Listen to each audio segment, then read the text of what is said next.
వాటిల్లో ఏదైనా కానీ ప్రతి అంశంలో పరువు నష్టం దావా కేసులు అయితే బాగా వేస్తున్నారు. మన మీద కూడా వేశారు. అట్లాగే బండి సంజయ్ మీద వేశారు, గతంలో కొండా సురేఖ మీద వేశారు, చాలా మంది మీద వేశారు.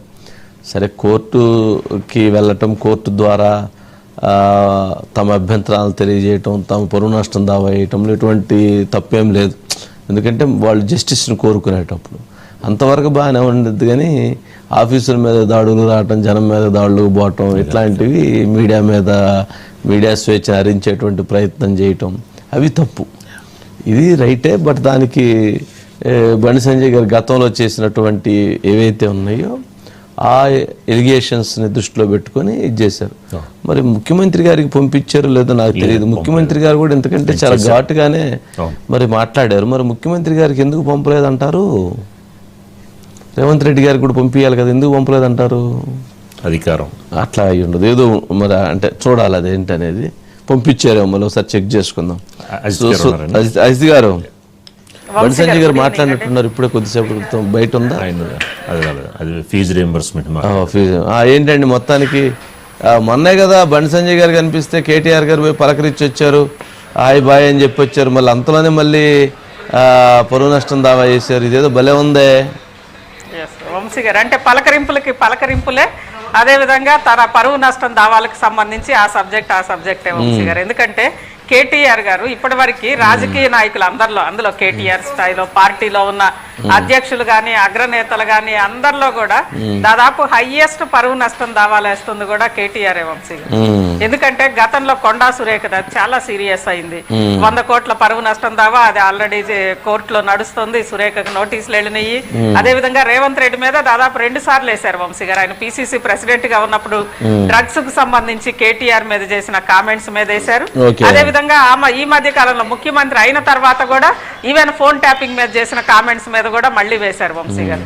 దాంతో పాటు ఈవెన్ బండి సంజయ్ గారి మీద కూడా బీఆర్ఎస్ అధికారంలో ఉన్నప్పుడు ఒకసారి నోటీసులు ఇచ్చారు వంశీ గారు. ఇప్పుడు మాత్రం పూర్తిగా కోర్టుకి వెళ్లారు.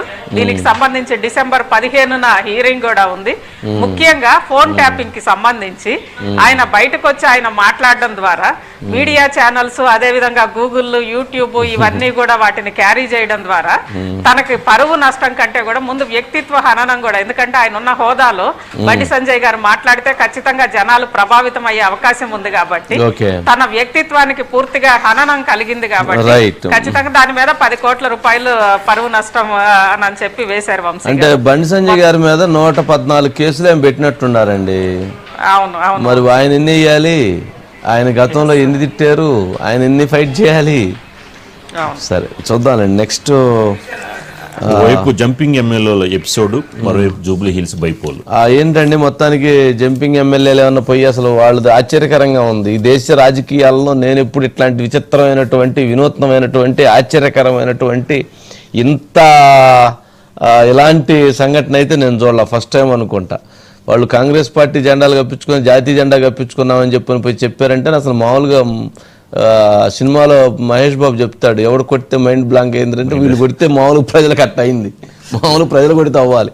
సరే, అదేందో మరి ఆ రాజకీయం ఏందో అట్లా అంతా. సరే, మళ్ళీ ఎలక్షన్ ఎదుర్కోలేనటువంటి పరిస్థితి అయ్యి ఉండొచ్చేమో. అదొకటి ఒకవైపు నడుస్తుంది. మరి జూబ్లీ హిల్స్ ఎన్నిక ఇంకొక వైపు. కాంగ్రెస్ పార్టీ ఇప్పటికే ముఖ్యమంత్రి గారు పర్టికులర్గా ఎటువంటి పరిస్థితుల్లో కాంగ్రెస్ గెలవాలనే దాంట్లో జూబ్లీ హిల్స్ ఉప ఎన్నికల్లో రంగంలో దిగినట్లున్నారు. దాని మీద ఈరోజు వాళ్ళు ఆల్రెడీ క్యాంపెయిన్ కూడా స్టార్ట్ చేశారు.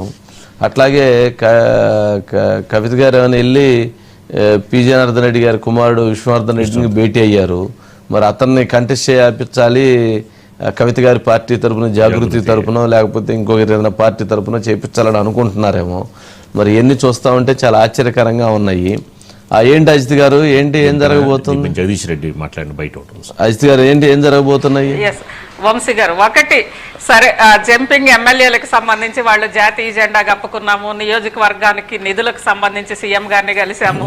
ఆ రెండిటితో పాటు వాళ్ళకి పిఎస్సి చైర్మన్ పదవి ఇచ్చినప్పుడు మేము అంటే జనరల్ గా అపోజిషన్ కి ఇస్తారు కాబట్టి అపోజిషన్ మేమే కాబట్టి పిఎస్సి పదవి ఇచ్చారు అని ఇలా మొత్తానికి వాళ్ళు నిజంగానే మీరు అన్నట్లుగా దేశ చరిత్రలో ఫిరాయింపుల్లోనే ఇది ఒక కొత్త రికార్డుగా ఉంది వంశీ గారు. వాళ్ళు ఎక్కడ ఇప్పటికి కూడా మేము ఆ పార్టీలో కాంగ్రెస్ లో చేరుతున్నామని కానీ గొప్పగా ఉంటే రికార్డ్ అని చెప్పవచ్చు. కానీ అజిత్ గారు చాలా అవమానకరంగా ఉంది.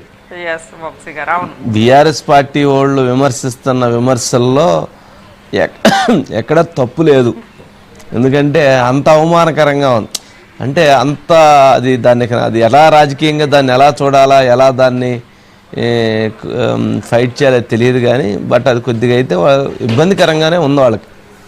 ఎస్ వంశీ గారు, అందుకే కేటీఆర్ కూడా వీళ్ళని ఇక ఏం అనలేక ఏం అనకుండా, ఎందుకంటే వాళ్ళు అంటే నెక్స్ట్ ఇంకేం చెప్తారో, జాతీయ జెండానా లేదా అంతకు మించి ఇంకేం చెప్తారో అని డైరెక్ట్ రేవంత్ రెడ్డి గారు కేటీఆర్ గారే పంపించారంటే భలే ఉండేది కదా అజిత్ గారు. మమ్మల్ని కేసీఆర్ గారే అటువైపు వెళ్ళి మీరు అక్కడ ఉండి గేమ్ ఆడండి, గేమ్ ఆడి మీరు ఆ పార్టీని, కాంగ్రెస్ పార్టీని పడగొట్టడానికి ఏం చేయాలో ఆలోచించండి అని చెప్పని వాళ్లే మమ్మల్ని పంపించారు. అందుకని మేము వెళ్ళాము, మా ఉద్దేశం అది కాదు అని మళ్ళీ అట్లా రివర్స్లో కూడా చేయొచ్చేమో కదా. దీనికంటే అది బాగుండిద్దేమో కదా. ఖచ్చితంగా నెక్స్ట్ ఇలాంటిదే ఒకటి వస్తుందేమో. అందుకే ఇక వీళ్ళతో కాదండి, రేవంత్ రెడ్డి గారిని ఆయన డైరెక్ట్ సవాల్ చేస్తున్నారు. దమ్ముంటే ఉప ఎన్నికలకి రా, నీ భాషలో మాట్లాడుతున్నా, నువ్వు అంటే మనం ఆ భాష మాట్లాడలేము గారు, నువ్వు అదైతే నువ్వు ఇదైతే నువ్వు ఉప ఎన్నికలకి రా అని ఆయన డైరెక్ట్ రేవంత్ రెడ్డి గారిని టార్గెట్ చేస్తున్నారు వంశీ గారు. ఇది ఒకవైపు. జూబ్లీ హిల్స్ కు సంబంధించి కూడా ఇక్కడ ఒక కొత్త అంశం కనిపిస్తోంది వంశీ గారు. ఒకటి, సరే ఎలాగైనా గెలవాలి అని అనేది రేవంత్ రెడ్డి గారి ఉద్దేశం ఉండొచ్చు. ఇటు అదే విధంగా బీఆర్ఎస్ కి ఎప్పుడు కూడా ఉప ఎన్నికలే ఆ పార్టీకి ఊపిరి పోసినాయి వంశీ గారు. అందులో భాగంగానే జూబ్లీ హిల్స్ ద్వారా మళ్ళీ కూడా పోయిన ప్రతిష్ట, పునర్వైభవం రావాలి అంటే జూబ్లీ హిల్స్ లో గెలవాలనేది బీఆర్ఎస్ ఆలోచన. ఈ రెండిటితో పాటు బీజేపీ కూడా ప్రతిష్టాత్మకంగానే తీసుకుంటుంది. ఎందుకంటే రానున్న అధికార పార్టీ మేము అని ప్రూవ్ చేసుకోవాలనేది బీజేపీ వంశీ గారు. అదే విధంగా బీఆర్ఎస్ ఏమో పోయిన ప్రతిష్టని మళ్ళీ తెచ్చుకోవాలంటే ఇక్కడ గెలవాలి. ఇక కాంగ్రెస్ కి ఇది రెఫరెండంగా చూసుకోవాలి వంశీ గారు. ఈ మూడు ఉంటే ఇక్కడ కవిత గారి ఆలోచన ఒక కొత్త అనుమానాలకి తావిస్తోంది వంశీ గారు. ఎందుకంటే పీజేఆర్ గారి కుమారుడు విష్ణువర్ధన్ రెడ్డి గారు, సరే ఆయన ప్రస్తుతం కాంగ్రెస్ లో లేకపోయినా ఆయన్ని జాగృతి తరపున పోటీ పెట్టడం ద్వారా జనరల్ గా అందరూ కూడా ఏమనుకుంటున్నారు, కవిత గారిని ఆడిపిస్తుంది లేదంటే అనుకున్నారు అని అంటున్నారు. కానీ విష్ణువర్ధన్ రెడ్డి గారిని పోటీ పెడితే ఇక్కడ ఎవరి ఓట్లు చీలుతాయి అంటే కవిత ఎవరు విసిరిన బాణం, షర్మిల గారి భాషలో చెప్పాలంటే ఇప్పుడు అసలు ఆమె ఎవరు విసిరిన బాణం, కాంగ్రెస్ విసిరిన బాణమా, బీజేపీ విసిరిన బాణమా, లేకుంటే తండ్రి విసిరిన బాణమా అనేది కొత్త అనుమానాలు వస్తున్నాయి వంశీ గారు. ఎందుకంటే కాంగ్రెస్ ఓట్ల చీలిక దిశగానే కవిత గారి ప్లాన్లు ముందుకెళ్తున్నాయి కాబట్టి. ఓకేనా, రైట్ అండి. నెక్స్ట్ అండి, అన్న చెల్లి మధ్యలో నేను, న్యాయం కావాలంటున్న విజయమ్మ. ఏందోనండి పాపం, విజయలక్ష్మి గారికి వచ్చినటువంటి కష్టాలు మామూలుగా ఎవరికీ రాకూడదు. జన్మని